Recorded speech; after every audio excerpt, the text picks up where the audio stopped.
Pengungkapan kasus judi online tegas disampaikan pemerintah bukan tanpa alasan. Menurut data Pusat Pelaporan dan Analisis Transaksi Keuangan PPATK, masyarakat yang terlibat judi online mampu menghabiskan 70% gajinya untuk bermain judi online. Penggunaan dana judi online dibandingkan dengan penghasilan, jika kita lihat penghasilan orang dibandingkan dengan berapa yang dia pakai itu sudah sampai 69, hampir 70% penghasilan legal dia diperoleh itu untuk digunakan untuk judi online. Kalau dulu orang terima 1 juta hanya akan menggunakan 100 ribu, 200 ribu untuk judi online, sekarang sudah hampir 900 ribunya dia pakai untuk judi online. Jadi kita melihat semakin ediknya masyarakat untuk melakukan judi online. Belasan oknum pegawai Kementerian Komunikasi dan Digital Komdigi sudah menjadi tersangka dalam kasus judi online. Polisi bilang ada oknum pegawai Komdigi yang sengaja menyusupkan salah satu tersangka sebagai tenaga pendukung teknis sistem pemblokiran konten negatif di Komdigi. Yang telah ditetapkan sebagai DPO berinisial A, penyidik juga telah mengidentifikasi tersangka DPO lain dengan inisial M. Maka penyidik Subdit Jatantras di Treskrimum Polda Metro Jaya masih terus melakukan pengejaran secara intensif. Komisi 1 DPR sempat menggelar rapat dengan Kementerian Komdigi yang dulu bernama Kementerian Komunikasi dan Informatika. Anggota Komisi 1 DPR menyinggung adanya kesalahan di kementerian pada era menteri sebelumnya. Bukan memblokir situs judi online, tapi malah situs WordPress. Saya conference call dengan pegiat media sosial namanya Roy Sakti dan Mr. Bird. Mungkin teman-teman Kominfo sudah tahu siapa Mr. Bird. Kenapa saya bilang sudah tahu? Karena Mr. Bird dipanggil Kominfo tanggal 12 Agustus 2024. Mr. Bird di situ menyatakan bahwa situs yang diblokir oleh Kemenkominfo pada waktu itu bukan situs judi online, tapi situs WordPress. Dan dipanggil, disuruh membuktikan dan dibuktikan di Kominfo, bertemu dengan Pak Bima dan Pak Bintang. Sebelumnya, polisi kembali menetapkan 2 tersangka baru kasus judi online yang melibatkan pegawai Kementerian Komunikasi dan Digital. 2 tersangka masuk dalam daftar pencarian orang. Sudah ada belasan orang yang menjadi tersangka dalam kasus ini. Tim Liputan, Kompas TV.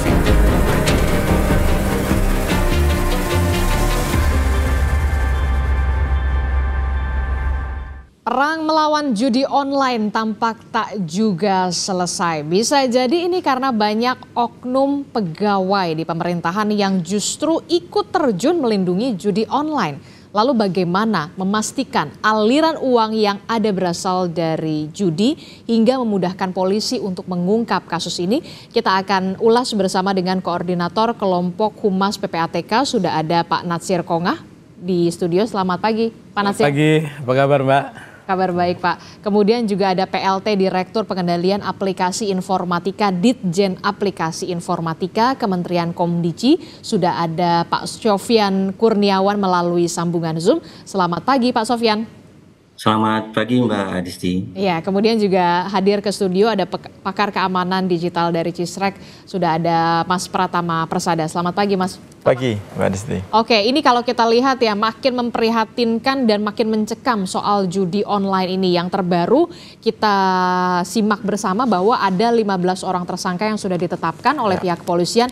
Dan mirisnya lagi 11 diantaranya merupakan pegawai dari Komdigi. Benarkah demikian Pak Sofyan? Sejauh ini perkembangannya seperti apa Pak Sofyan? Iya, kami konfirmasi memang ada beberapa sejumlah orang yang ditangkap oleh Polda Metro Jaya adalah benar pegawai dari Komdigi. Demikian. Itu pegawai tetap atau pekerja lepas, karena ada informasi sebenarnya ada salah satu orang bernama AK ini tidak memenuhi seleksi tapi bisa kerja di Komdigi, bagian teknis lagi yang ditetapkan jadi tersangka salah satunya. Ya, memang ada beberapa orang yang tercatat sebagai pegawai Komdigi, sebagai PNS, kemudian ada yang sebagai pegawai lepas, dan terkait dengan AK, memang saya konfirmasi kepada bagian penerimaan pegawai bahwa secara seleksi yang bersangkutan tidak memenuhi persyaratan seleksi sehingga tidak diterima. Demikian. tidak memenuhi persyaratan seleksi tapi kemudian bisa bekerja di Komdigi, lalu bagaimana kemudian bisa sampai bekerja tapi ternyata pas dilihat tidak lolos? Siapa yang bisa meloloskan inisial AK ini sebenarnya? Seperti ini Mbak Disti, saya sendiri kan sebagai pelaksana tugas dari Direktur Pengendalian Aplikasi Informatika, ditunjuk semenjak akhir September 2024. Nah, proses tersebut terjadi sebelum saya menjadi PLT Direktur Pengendalian Aplikasi.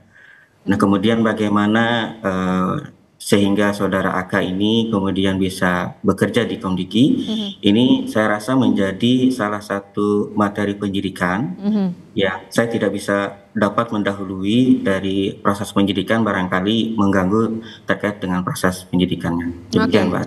Oke, tentu saja kita harapkan ada investigasi secara mendalam mengapa kemudian bisa diloloskan kalau memang ternyata tidak memenuhi persyaratan seleksi atau tidak lolos seleksi, tapi kemudian kenapa bisa berada di sana begitu. Bahkan bagian teknis informasinya Pak Sofyan. Saya ke Pak Natsir. Pak Natsir, ini kalau kita lihat ya perputaran uang judi online di Indonesia ini angkanya nggak main-main. Nah, update terkininya seperti apa, Pak Natsir?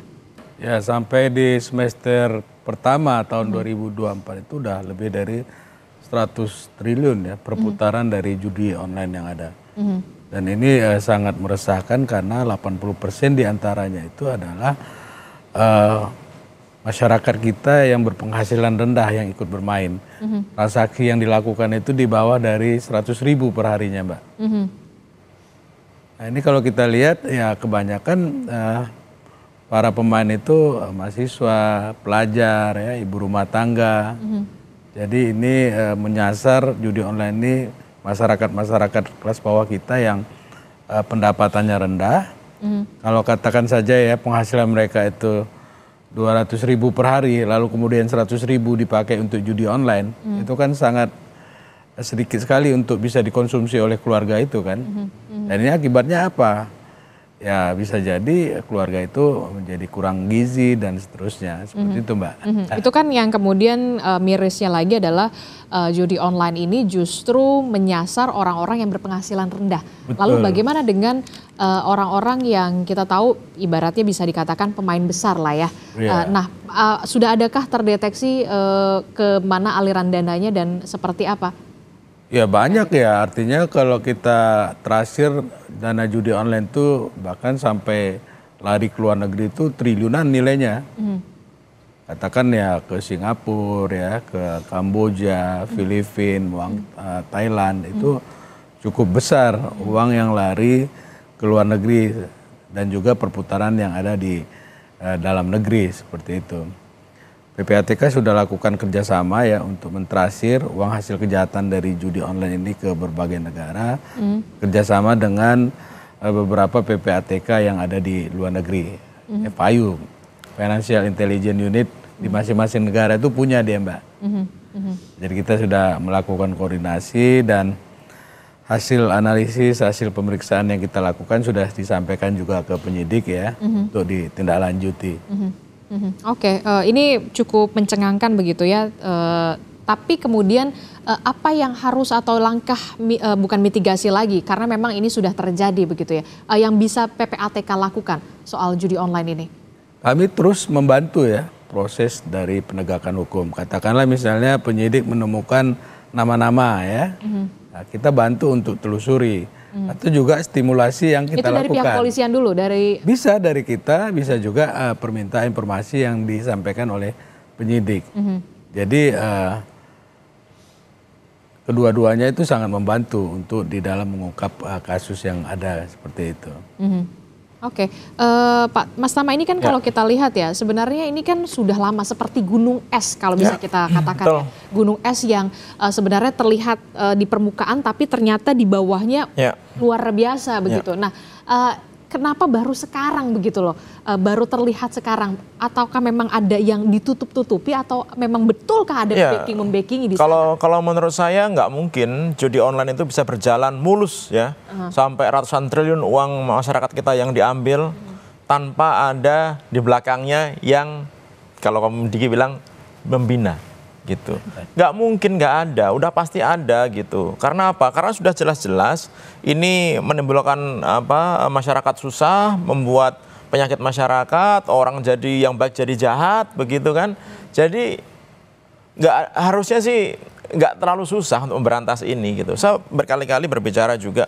Gampang banget kalau mau nyetop judi online ini gitu. Kalau gampang banget kenapa nggak? Loh itu yang jadi masalah. Makanya saya bilang secara teknologi nggak ada masalah gitu. Kominfo, Komdigi ya sudah melakukan pemblokiran walaupun pemblokiran itu nggak akan menghentikan judi online. Kenapa? Karena yang diblokir itu selalu saya bilang ini hanya depannya aja nih, hanya pintu depannya saja. Mati 1 tumbuh 1000. Itu mati 1 tumbuh 1000, tapi yang core-nya tempat main judinya ini itu nggak diblokir, nggak dimatikan gitu. Nah saya nggak tahu kenapa nggak dimatikan, padahal ini lebih sedikit nih, cuma ada sekitar 5 nggak nyampe 10 server yang digunakan untuk game judi online. Jadi dari jutaan website yang diblokir tadi gitu, dan sekarang orang masih bisa login, itu masuknya hanya ke beberapa permainan judi online aja gitu, pasti sama semuanya gitu, agennya ribuan banyak, mainnya yang digunakan sama. Nah ini aja yang diblokir, nah itu belum diblokir gitu oleh Komdigi. Kemarin sudah saya sampaikan kepada Bu Menteri gitu bahwa ini harus segera diblokir karena nggak susah mengidentifikasi server ini.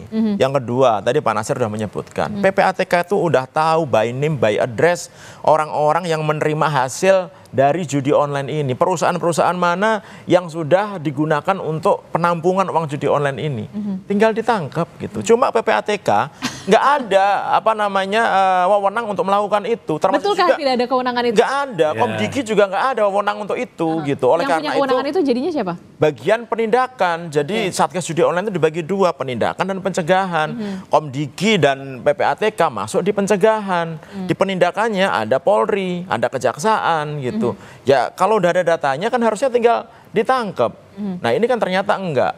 Kemarin ketika ada penangkapan 11 orang staf dari Komdigi itu gitu, saya juga akhirnya bisa mengerti gitu. Kenapa? Karena ternyata proses kerja yang selama ini ada di Komdigi gitu, itu memang membuat celah agar sistem ini bisa disalahgunakan. Kenapa saya bilang seperti itu?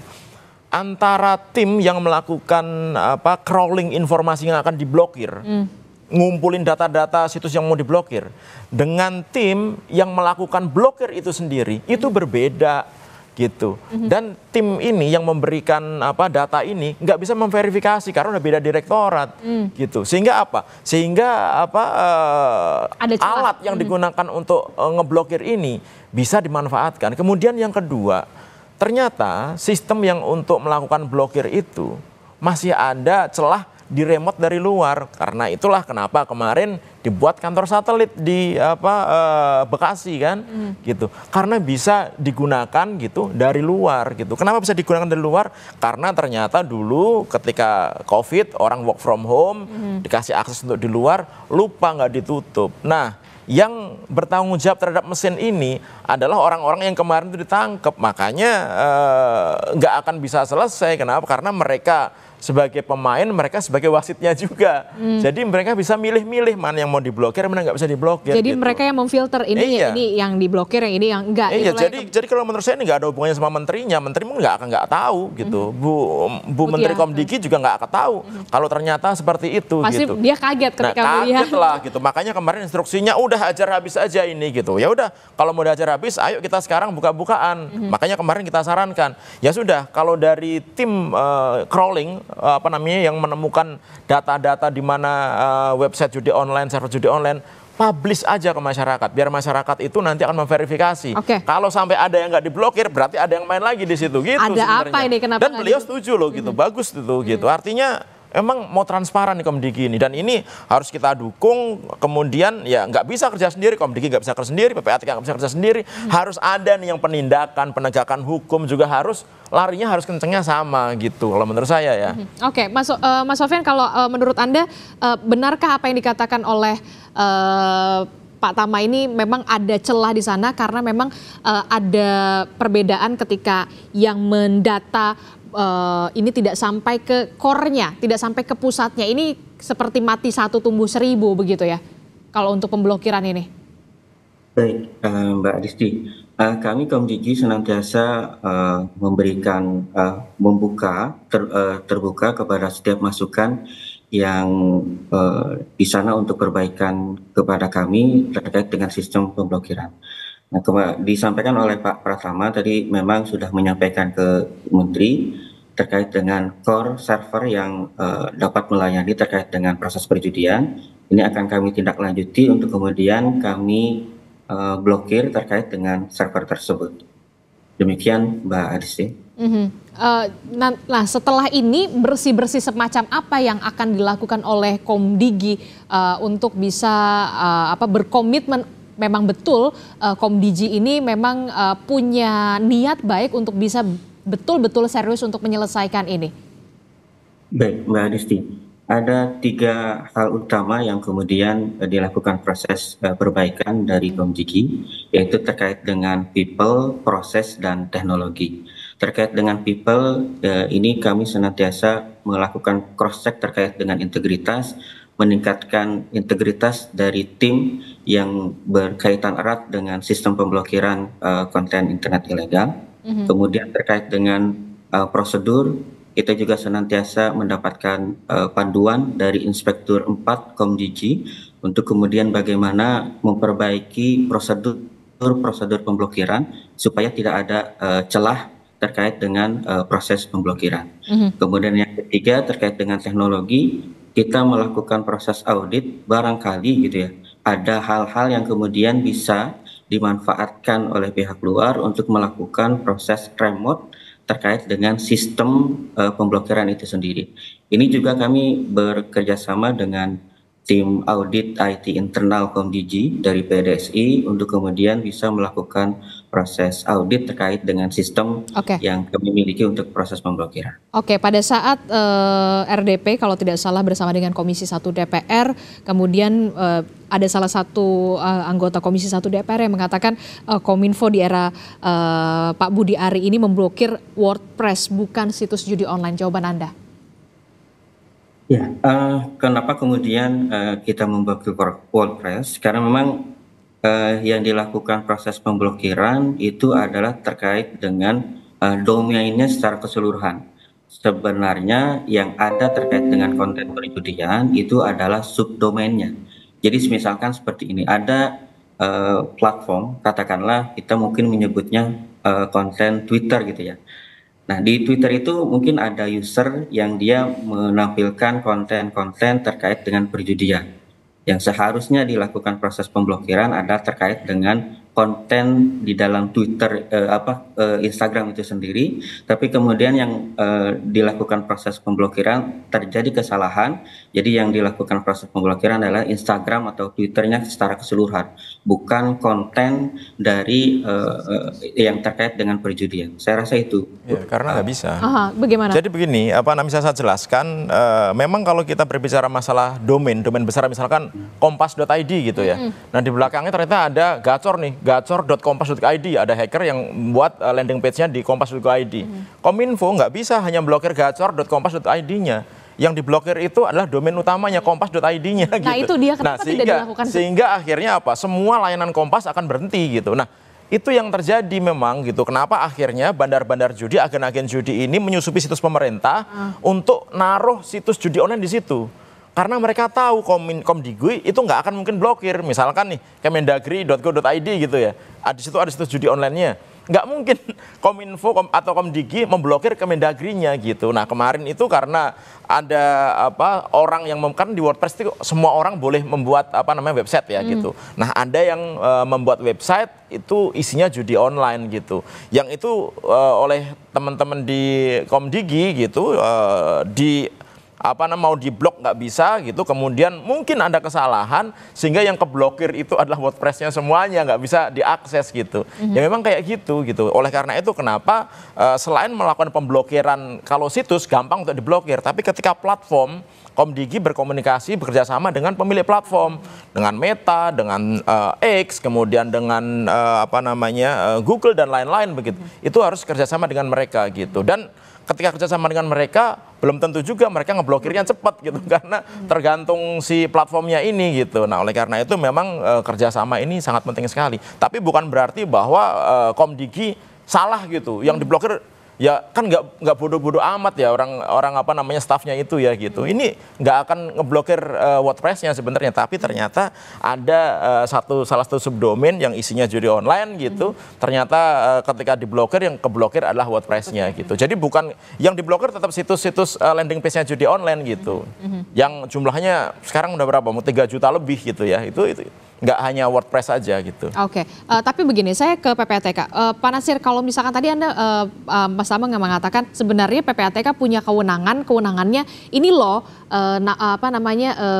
aliran dananya ke sini, tapi kemudian hanya sebatas itukah PPATK atau punya kewenangan lain untuk bisa melihat, menandakan begitu? Pendataan. Kalau untuk kewenangan penyidikan kita nggak punya, ya. Tapi memeriksa bisa. Artinya misalnya ketika pihak pelapor, katakanlah bank ya, tidak menyampaikan laporan sebagaimana mestinya, itu kita bisa lakukan periksa, lalu kemudian kita bisa juga memberikan reward gitu ya, seperti untuk merekomendasikan dicabut izin atau dan sebagainya. Jadi tapi sejauh ini pihak pelapor itu juga sangat bekerja sama ya. Mereka juga patuh terhadap kewajiban yang mereka harus lakukan, menyampaikan laporan transaksi keuangan mencurigakan dan seterusnya. Jadi memang para pihak itu sejauh ini memang sudah sangat-sangat optimal gitu ya dalam melakukan kerjasama. Pihak pelapor menyampaikan laporan sebagaimana mestinya. Jadi kalau kita lihat proses pekerjaan yang dilakukan oleh PPATK itu, pertama PPATK menerima laporan. Harus menerima laporan dulu? Tidak juga, kita bisa secara untuk melakukan meminta juga laporan kepada pihak pelapor. Jadi ketika kita menerima laporan tadi, lalu kita analisis, begitu ada indikasi tindak pidana, hasil analisis, hasil pemeriksaan itu kita sampaikan kepada penyidik. Penyidiklah yang mencari alat bukti untuk diteruskan kepada penuntut umum, seperti itu Mbak, pola kerjanya. Jadi memang PPATK tidak memiliki kewenangan melakukan penyelidikan dan penyidikan, seperti itu. Hanya sebatas pendataan saja begitu ya? Memberikan informasi bahwa rekening itu dipakai judi online atau tidak gitu. Dan sejauh ini ada berapa banyak sekali rekening yang banyak sekali hasil analisis yang sudah kita sampaikan dan sebagian juga sudah ditindaklanjuti ya oleh penyidik.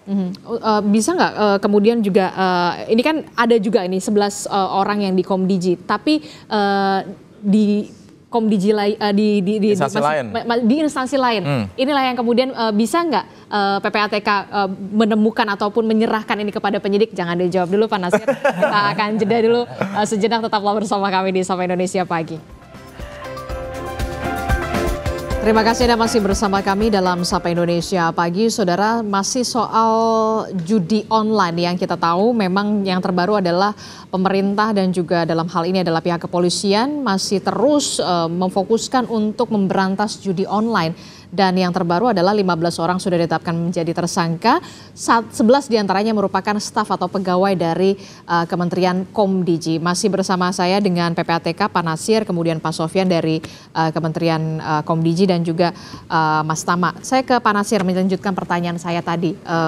Pak Nasir, nah kalau ini kan sorotannya memang lagi ke Komdigi, tapi kan tidak menutup kemungkinan seharusnya memang bersih-bersihnya itu sampai ke instansi-instansi lainnya begitu. Nah kalau dari segi data dari PPATK sendiri, dari profesi memang sudah ada pendataan tidak sebenarnya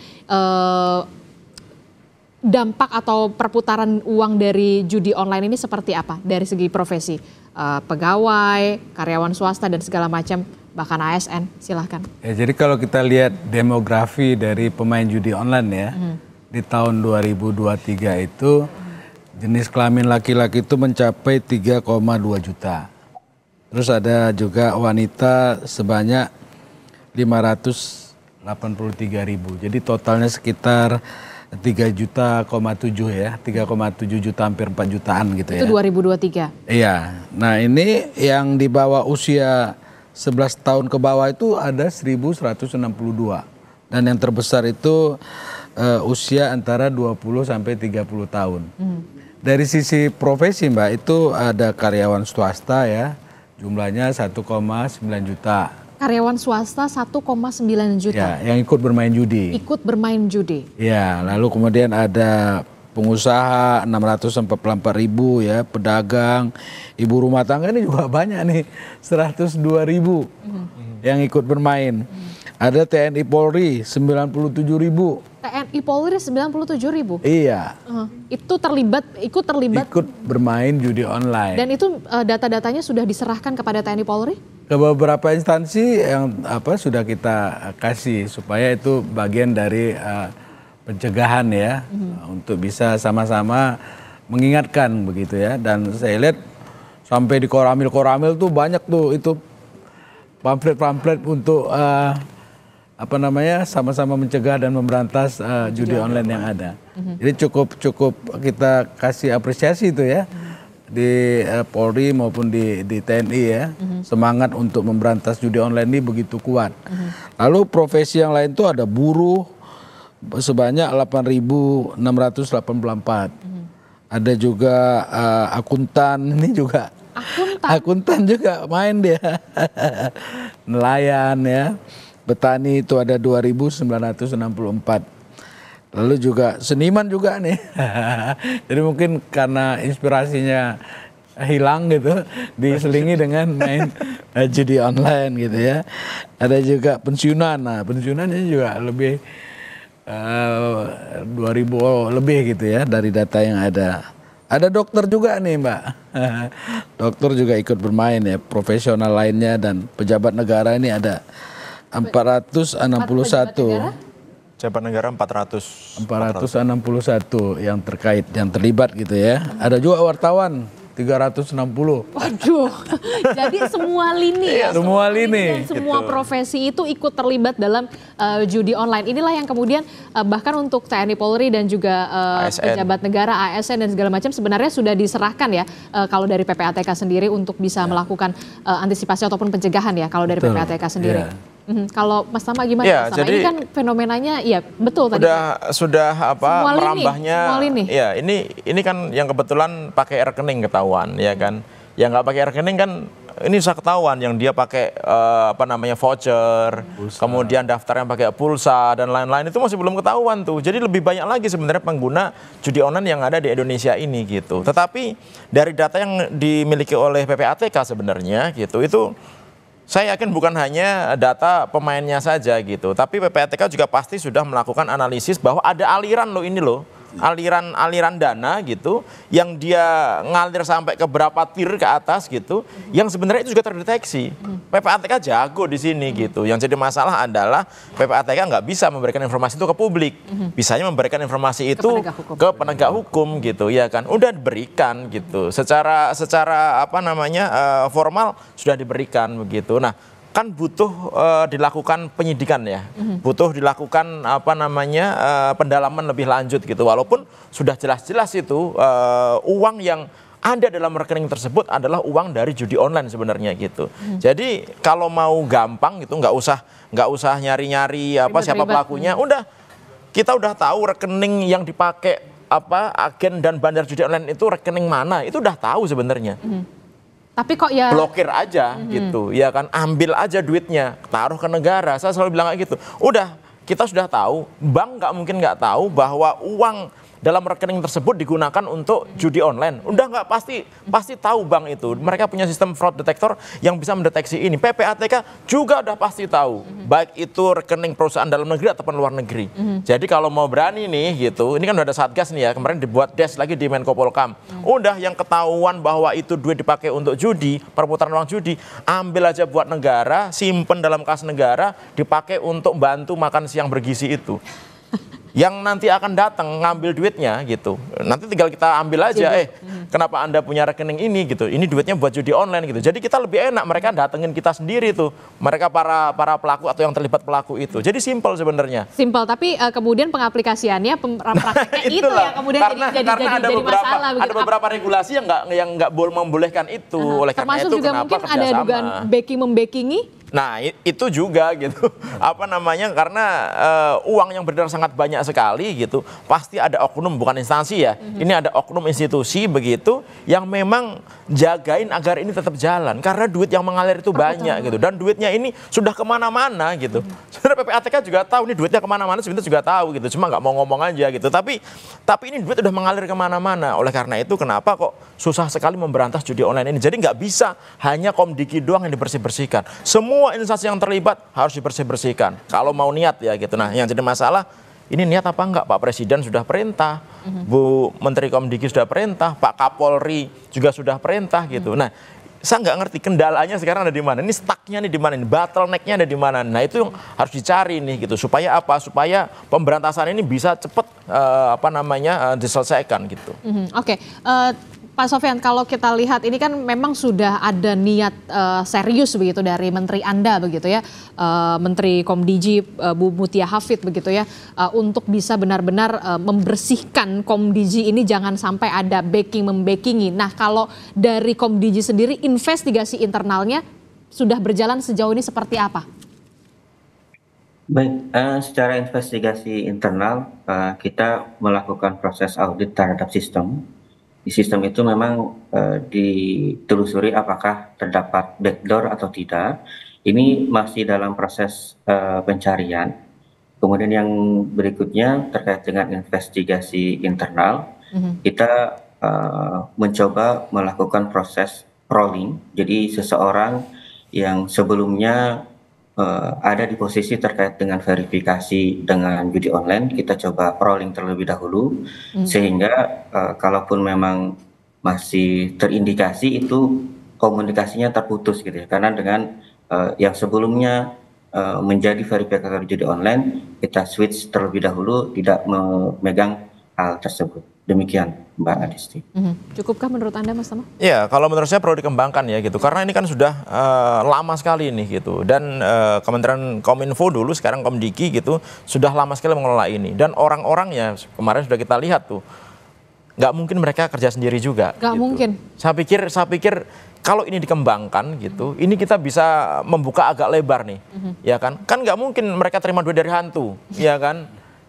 Yang tiba-tiba dia dapat duit gitu, pasti ada aliran uang itu ada gitu. PPATK bisa memiliki analis untuk follow the money gitu. Kalau itu dikembangkan benar ya, kerjasama benar gitu, masing-masing orang itu dicek duitnya siapa yang terima, pasti juga nggak akan pakai rekening mereka, karena mereka pasti tahu mereka akan ketahuan kalau pakai rekening mereka, pasti pakai rekening-rekening lain. Tapi bukan berarti nggak bisa dicek dari mana dia nerimanya, bagaimana sih komunikasinya mereka dengan para agen, para bandar itu gitu, bagaimana pengiriman uangnya, kapan mereka ngambilnya, bagaimana pembagiannya dan lain itu. Kalau misalkan benar-benar niat ya mau telusuri, itu pasti akan ketahuan. Naik-naiknya itu pasti akan ketahuan, sampai ujungnya ke pejabat mana nih yang terima sebenarnya, pasti ketahuan gitu. Walaupun kemarin si penanggung jawabnya itu bilang itu hasil saya sendiri gitu. Nggak mungkin dia hasil kerja sendiri kalau menurut saya gitu, nggak ada backingan juga dari tempat lain gitu ya kan, minimal dia ada backingan dari luar gitu, institusi luar atau orang kuat di luar gitu, yang mungkin bisa menjamin tenang aja nanti kamu akan kita amankan kalau terjadi apa-apa, mungkin kayak gitu.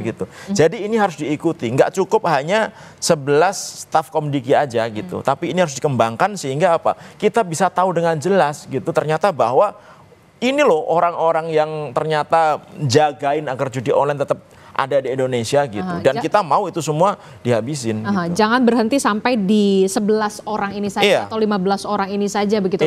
Pemerintah harus benar-benar bisa mencari sendiri ibaratnya ya, walaupun memang seperti bisa dikatakan seperti mencari mengulur benang yang sudah kusut begitu ya, Pak Nasir. Termasuk juga sebentar sedikit Mbak, termasuk juga adalah ketika polisi berhasil melakukan penangkapan terhadap agen-agen judi online gitu, itu jangan hanya ditangkap, alatnya jangan hanya disita, di alat-alat yang digunakan itu, contohnya komputer-komputer yang dipakai, itu pasti ada satu komputer yang digunakan komunikasi dengan si bandarnya itu yang harus diforensik, di digital forensik gitu, sehingga kita bisa tahu arahnya kemana, alirannya kemana, ngasih duitnya mereka kemana, yang katanya bagi-bagi jatah untuk aparat itu kemana mereka kirimnya. Nah itu kan bisa ketahuan sebenarnya gitu. Jadi jangan hanya ditangkap kemudian diproses, tapi peralatannya ini juga harus ditelusuri kemana, karena peralatan nggak mungkin bohong. Kalau orang mungkin bisa bohong, ya kan, dia ngaku bahwa dia kerja sendiri dan lain-lain, tapi ini peralatan teknologi nggak mungkin bohong, pasti akan ada suaranya kalau kita dalami gitu. Nah itu yang menurut saya penting untuk dilakukan nextnya. Oke, Pak Nasir, kalau kita lihat ya, kan ini kan sudah semua lini ya, semua profesi dari kalangan atas sampai kalangan bawah begitu berpenghasilan rendah. Apa sebenarnya yang bisa dikatakan masih menjadi daya tarik begitu untuk judi online? Padahal kita sudah tidak kurang-kurangnya ya sosialisasi kalau nggak ada manfaatnya lah judi online ini. Ya kalau dari masyarakat kebanyakan tadi itu ya mereka kepingin cepat mendapatkan sesuatu secara instan ya. Lalu kemudian dengan kemudahan teknologi tadi yang terus menerus mereka ditawari untuk bermain ya akhirnya tertarik. Jadi lebih pada ingin mendapatkan sesuatu secara instan yang saya lihat seperti itu, Mbak. Iya, ditawarin itu yang jadi masalah juga gitu. Influencer yang mereka bilang bahwa kalau main ini nanti gampang dapat menangnya dan lain-lain gitu. Nah, itu yang sebenarnya juga harus diberantas juga karena mereka adalah antek-anteknya para bandar dan agen judi online ini gitu. Jangan tebang pilih. Dan udah kejadian kan beberapa influencer yang sudah ada si satbor itu kan gitu. Tapi jangan satbor aja, yang lainnya juga dong gitu. Ya kan karena mereka adalah salah satu penyebab gitu. Kenapa di Indonesia ini orang-orang pada main judi online? Karena mereka tertarik, karena diiklankan, kemudian untungnya gede dan lain-lain gitu. Sehingga menurut saya jangan tebang pilih gitu, bahwa orang-orang yang ikut mendukung judi online ini juga harus diproses. Siapapun dia gitu, ya kan, jabatan apapun dia, sehebat apapun dia terkenal di Indonesia gitu. Supaya masyarakat kita ini nggak ada lagi yang dirugikan gitu, tertarik terhadap main judi online ini. Karena berkali-kali juga kita sudah ngomong, main judi online udah pasti kalah gitu. Bahkan PHTK bilang 0,007 berapa yang uangnya itu dibalikan ke pemain. Jadi udah pasti kalah gitu. Nah, tapi kita kalau ngomong sama orang yang sudah jadi pemain judi, mereka nggak akan mau dengerin ini gitu. Tapi kan masih lebih banyak orang yang belum main judi kan. Nah itu yang harus kita jagain sebenarnya, jangan sampai mereka jadi korban judi online ini. Jangan sampai saya tertarik ya. Ya itulah yang kemudian yang ternyata peluangnya menyenangkan. Gitu. Itulah yang kemudian gitu. Dan kalau kita misalkan udah main tuh, kemudian nggak main kira-kira berapa lama, 2 hari gitu. Ntar kita dikasih menang tuh, dikasih tahu itu jadi salah satu modusnya? Iya, selalu kayak gitu. Ntar begitu main-main lagi ternyata kalah lagi, kayak gitu. Oke, terakhir Pak Sofyan, bagaimana sosialisasi dari Komdigi sendiri terkait dengan bahaya dari judi online, termasuk juga influencer atau berpengaruh atau influencer, selebgram yang kemudian jangan sampai kemudian menjadi antek-antek dari judi online ini. Silakan Mas Sofyan. Baik, kami bekerja sama dengan Direktorat Jenderal IKP. Setiap hari kita memberikan update harian situs ataupun konten judi apa yang kemudian berhasil Komdigi lakukan proses pemblokiran. Jadi dalam rilis harian ini juga kami senantiasa mengingatkan kepada influencer bahwa mereka dapat terkena tuntutan hukum terkait dengan pasal 27 ayat 2 Undang-Undang ITE, menjadi seseorang yang menyebarkan konten perjudian cukup tinggi tuntutan hukumnya. Jadi kami senantiasa menginformasikan kepada masyarakat terkait dengan bahaya judi online ini. Demikian Pak Disti. Oke, tentu saja kita berharap bukan lagi Indonesia darurat judi online, tapi Indonesia siap melawan atau judi siap online, berperang untuk judi online. Itu yang kemudian harus benar-benar dirubah mindsetnya, begitu. Termasuk juga niat serius untuk bisa benar-benar sampai penelusuran ke akarnya. Betul. Jangan hanya di 15 orang tersangka ini. Caranya udah ada dan gampang gitu. Tinggal niatnya mau atau apa enggak gitu aja. Oke, baik. Terima kasih Pak Tama telah bergabung bersama kami. Terima kasih. Pak Sofyan telah bergabung bersama kami. Terima kasih Bapak-bapak. Selamat pagi, assalamualaikum. Kita akan jumpa lagi nanti di dialog selanjutnya yang lebih menarik. Terima kasih.